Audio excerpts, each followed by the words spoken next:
You know that feeling, right? You're in a meeting, and the person who seems to know the least is talking the most. Or maybe you've just knocked a project out of the park, but instead of feeling proud, you're filled with this nagging fear that you're a fraud and that you just got lucky this time. Well, it's this bizarre paradox of the human mind. Why are the most competent people so often plagued by doubt, while others seem so blissfully, and sometimes, let's be honest, dangerously confident? You know, the philosopher Bertrand Russell absolutely nailed this observation decades ago, and it feels more true today than ever. And it turns out, this isn't just some random feeling, it's a real, well-documented psychological pattern. But here's the crucial twist, and really the whole point of this explainer. What if that doubt you feel isn't a weakness? What if it's a feature, not a bug? That feeling, it's a sign of a highly sophisticated skill called metacognition. It means your brain is smart enough to think about its own thinking and to recognize the vast scope of what it doesn't know. So, to really get what's going on here, we need to look at two powerful psychological forces that are pulling our self-perception in completely opposite directions. On one side, you've got the thing that explains all that misplaced confidence, and on the other, the one that explains your misplaced doubt. Okay, let's dive into the first half of this paradox. There's a very real reason why some people seem to be broadcasting their expertise from the peak of what researchers kind of cheekily call Mount Stupid. It's a specific cognitive bias that explains why just a little bit of knowledge can make someone feel incredibly confident. And that bias is the Dunning-Kruger effect. Now, a lot of people get this wrong. They think it just means stupid people think they're smart. But that's not quite it. It's not about general intelligence at all. It's about having a low skill level in one specific area, whether that's grammar, coding, or even playing chess. The researchers who discover this call it a dual burden. So, first, the person isn't very good at something.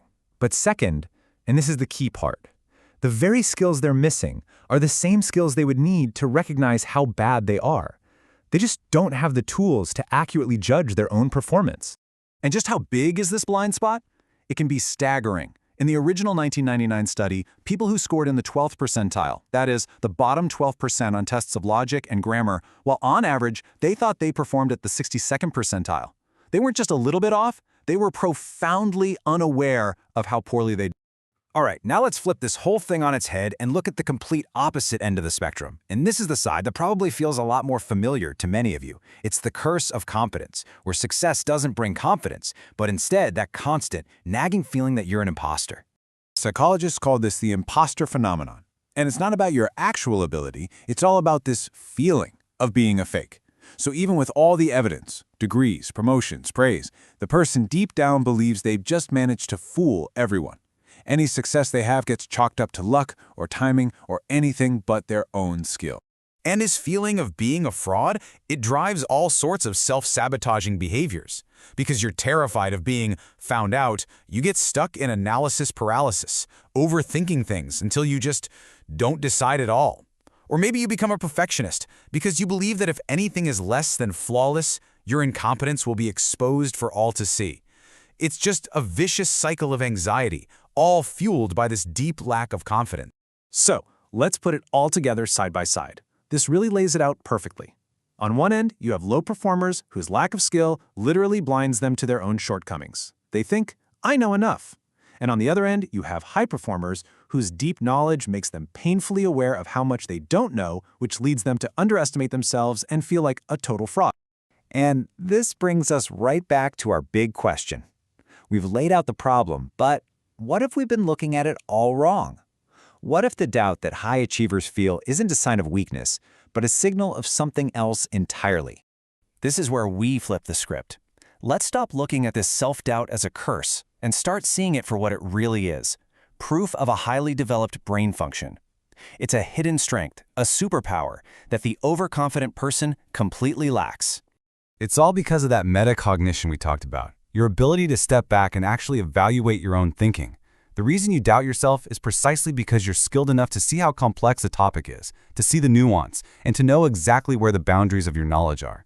That is not a flaw. That's the very hallmark of true expertise. Seriously, let that sink in for a second. If you're feeling like an imposter, it is a very strong sign that you are not one. Your awareness of just how much there is to know is what separates you from the people on top of Mount Stupid. Your doubt is a sign of competence, not a sign of weakness.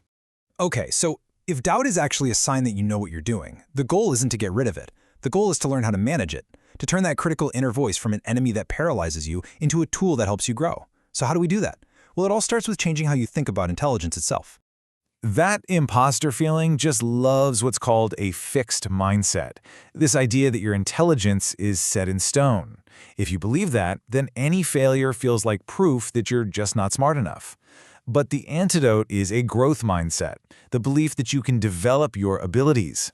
With that mindset, failure isn't some final verdict on who you are, it's just feedback. It's data you can use to learn and get better.